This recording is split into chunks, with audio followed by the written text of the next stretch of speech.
Finding the motivation to do the thing can be so difficult. And as a creative, I find that my time is my most valuable resource. So when I finally have time, but the motivation isn't there, it can feel catastrophic. Hi, hello, so good to see you. Did you do something with your hair? I don't know, I just feel like your hair doesn't always look like that, but it looks really nice. Today we are talking about motivation. Motivation, just one of the most difficult things in the world. I am a writer. I write fiction, I write poetry, I write stage plays, I write screenplays. I'm working on a book right now about love and grief and divorce. Keep your eyes out for it. I'm also an actress, which means I have auditions to film and lines to memorize and obligations to get to. Motivation is absolutely required to be successful in the things that I do. And sometimes I just think, God, it ain't there. I can't find it. I want to watch TV. So we're going to talk about some of the tips that I use in order to find motivation when I just don't have it. Also, do you guys peep the background? You peep the setup? You peep the setup? Yes, it's not my usual. I'm not upstairs in my beauty room. I'm downstairs by the chalkboard wall. I've been spending a lot of time on cinematic YouTube lately, and I really like how they do their videos. So I was like, let me give it a try. So you peep the lights, okay? You peep the light over here, the light over here, the light up here. Okay. I don't know. Maybe I'll keep filming down here by the chalkboard wall instead of in my beauty room. Let me know what you think. So the first and easiest thing that I can do when I'm lacking motivation is get dressed. Oftentimes when I'm feeling sluggish and unmotivated, I'm in my pajamas. I have found that getting dressed helps me feel motivated. Part of this is because I feel good when I look cute. It is what it is. When you look good, you feel good. So I will get dressed and put on a cute outfit, or at the very least, put on like a matching loungewear set and some earrings. And that makes me feel better. It makes me feel more competent, and then I feel like I can go do the thing I want to do. But the other reason why getting dressed helps is because it makes you a little uncomfortable, and there's science behind that. When you feel super comfy and bummy, it's just easy to be a comfy bum. But if you introduce a tiny bit of discomfort, say like when you're wearing a pair of jeans, you know, they kind of lock you in, they kind of make your skin a little tight, that physical discomfort can actually help send all the signals your brain needs to get up and get stuff done. So if I really need to be motivated, then I will put on like an actual outfit for the day. Now, if I have gazed upon my beautiful face in my beautiful outfit and that quick fix hasn't done it, then I turn to my other tools. I find a lot of the time the reasons why I struggle to do things is because I'm afraid. And that might not be the feeling at the top of my mind, but that's what's behind it all. I'm afraid to mess up. I'm afraid that I'm not going to do well at the thing that I need to do. I'm afraid that I can't do the thing that I need to do. I have a lack of confidence. I don't believe in myself. For example, with this book that I'm working on, sometimes I feel like I can't bring myself to write because I'm like, there's just so much that needs to be done. I don't feel like I can do it. I don't feel like I can handle it. Or sometimes there's a much larger feeling, which is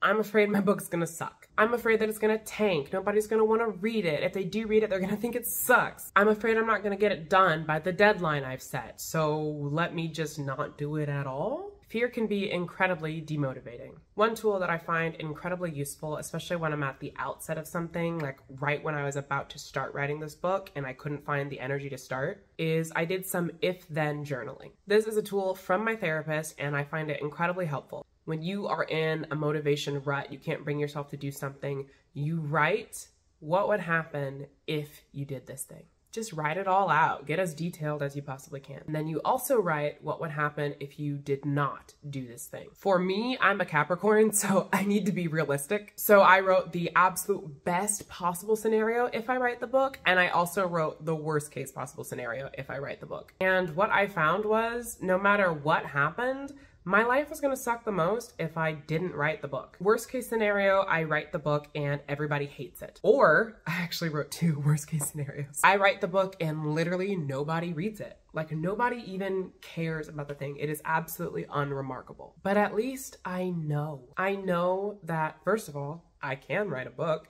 And second of all, maybe I'm not that great at it. Or maybe I need to learn more about the publishing world. Best case scenario, it's an incredible hit. It's a bestseller. Everybody loves it. You get a book, you get a book. Versus if I don't write it, which is I will spend the rest of my life thinking, you know, what if? Wondering how my life might have changed had I done this thing that I really wanted to do. I think one of the most helpful realizations is the fact that if you don't do the thing, whether it's writing a book, a screenplay, cleaning your kitchen, you're going to continue feeling the way that you are right now. And it doesn't feel good. This feeling of, oh, but if only, oh, but I wish, oh, this needs to be done. That feeling sucks, and you're going to have it forever if you do nothing. But if you do the thing, then at least you've gotten rid of that feeling and you learned something. You don't have to worry and wonder anymore,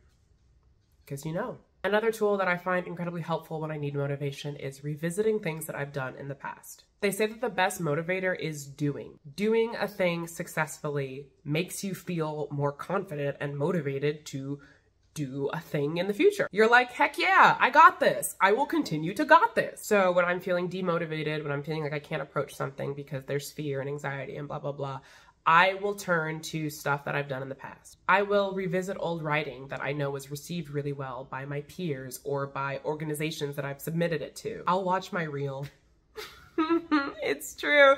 I'll watch my acting reel and I'll watch myself act and I'll be like, oh my God, there I am on NBC. I did that once, I can do it again. Sometimes I'll even watch old YouTube videos from when I was like 13 or 14. It's just motivating to see all this creative energy that I had then, how passionate I was, and how good they were. I mean, they were made by a 13-year-old, but there was an understanding of structure, an understanding of narrative, even understandings of filmmaking that I'm really impressed by. And I have only continued to grow and learn more throughout the years. So I see what 13-year-old me was capable of, and I'm like, heck yeah. Well then, 26-year-old me can do anything. Revisit something you did in the past. Something that you're really proud of, and see how it inspires you to move in your present. This next one is shady as hell, and your mileage may vary, but sometimes when I need to get motivated, I just need to see what an idiot has done. It is so shady,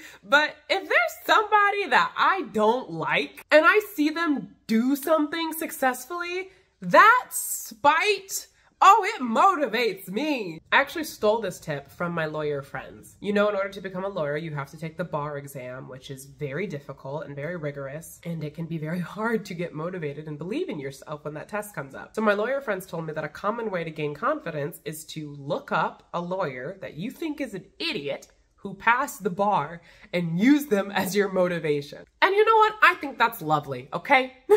Love has helped me through a lot of things, but so has spite. I used this exact same method when I was learning how to drive. I didn't learn how to drive until last year when I was 25 years old. And I was so nervous. I was like, oh my God, I'm gonna crash the car. Everybody's gonna die. And I just used that advice. I was just like, who are some people that I think are so dumb and they have driver's licenses? I kept them in mind as motivation every time I was like, I can't do it. Now be careful with this one because comparison is the thief of joy. So don't compare yourself to this person. Don't start looking at what you have and what they have and being like, I deserve that. But just look at the work that they've accomplished, the thing that you're currently struggling to do. And if their dumbass can do it, you can definitely do it. The next thing that helps me a lot is setting a timer. Again, fear is often contributing to your sense of demotivation. It's too much. I can't get it done. It's gonna take too long. Setting a timer can help immensely with all of that. Oftentimes, we perceive things as taking longer than they actually do. For me, it's the dishes. You cannot tell me that washing dishes does not take an hour. You actually can't tell me that. I am very much convinced that it takes an hour to do the dishes. So oftentimes, I'll set a timer and I'll be like, you know what? I'm only doing the dishes for 20 minutes. That's it.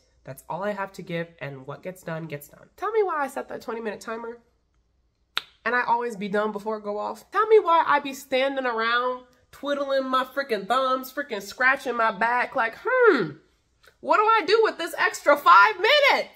Because it doesn't take an hour. Never has. On the flip side of that, sometimes something really does take a lot of time and effort, and that's why it's so intimidating. You're like, I don't know where to start. I don't know what to do. This is another situation where, again, it's progress, not product. It has taken me so long to internalize that phrase. And even then, I don't think it's all the way in there. Sometimes my little Capricorn self is like, but the product. But for the most part, I have made peace with the idea of progress, not product. When I sit down to write, I'm not sitting down to write the book because that is insane. That is too much. I'm sitting down to make progress on the book, which sound very similar, but mentally it opens me up so much. I can't guarantee that I'm gonna write the book every single day. What does that even mean? What does that even mean? But what I can do is I can guarantee that I'm going to make progress on this book every single day, whether that's writing, reading old journal entries, researching other books. I can promise that I will make progress every day. And that is where the timer comes in. Instead of being like, I'm going to write the book, whatever that means, I say, I'm going to make progress on my book for 15 minutes. And I set my timer and I do whatever progress looks like for the day. And what's really awesome is that most of the time, it's just the starting that's hard because again, I'm intimidated, I'm afraid, I feel like I can't do it. But once I have given myself the openness of you only have to do 15 minutes, all you need to do is just make progress on this task. That allows me to get in there and start. And oftentimes my timer will go off and I'll just keep working. I just needed that timer to help me get started. And if you don't keep working afterwards, that's fine because the fact is you did the thing. And you know what? If you just keep doing the thing in small increments, eventually you're going to be done with the thing. You're going to finish the thing. I know you wasn't ready for that. I know you wasn't, because I wasn't ready for that. Isn't that crazy? That's wild, ain't it? That's wild. Okay, the final tip for finding motivation that I find incredibly helpful is parallel play. Parallel play, also known as body doubling, is when you and another person are in the same space but working individually. It comes from child psychology in which, two kids are in the same room together and they're spending time with one another, but they're not actually playing together. Johnny's over here playing with blocks and Abraham's over here with a xylophone. They're in each other's space. They're spending time with one another. Adults can do the exact same thing for play and also for work. Having that other person there with you and you guys have both decided that you're using this time for productivity can help keep you accountable. Even if you don't say a word, just knowing that you are supposed to be sharing this time and space with someone dedicated to working on stuff helps you work on the stuff. You also don't have to do it in person. I parallel play with my friends virtually all the time. I have a friend that I meet with once a week over video so that we can write. That's all we do. We say hello at the top of it, then we mute our mics and we just write together for an hour. If I need to write, if I need to put away the dishes, if I need to feed myself, and I just don't quite have the energy to do those things, sometimes just calling my friend, naming the thing that needs to be done, and having them there is enough for me to do it. If for some reason you feel uncomfortable asking your friends for help in that way, or maybe you don't have friends, I don't know, the pandemic's been hard, then I have videos that can help you. I've started a sort of parallel play series. The first video is here. Right now I just clean, but who knows what other activities I might do in the future. I put on chill music, I set a timer, we do our things together, and then we're done. You can feel free to check that out here, but I will also put a link in the description. At the end of the day, sometimes none of these tips work. Sometimes you're just low. And that's okay.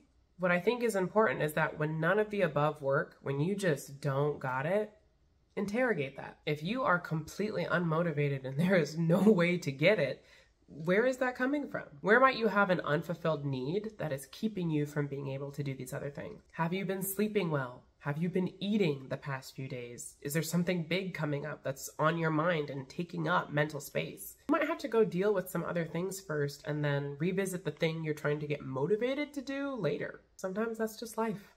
Sometimes it's just tough, and that's okay. I am speaking from experience. Oh, sometimes you just gotta take a time out. All right, that is it. Thank you so much for hanging out with me today. If you made it to the end of the video, just kiss yourself for me. Kiss yourself on the shoulder for me. I hope these tips help you find motivation the next time you're searching for it. If you don't mind, give me a thumbs up and drop a comment to please the algorithm gods, and I will see you in the next one.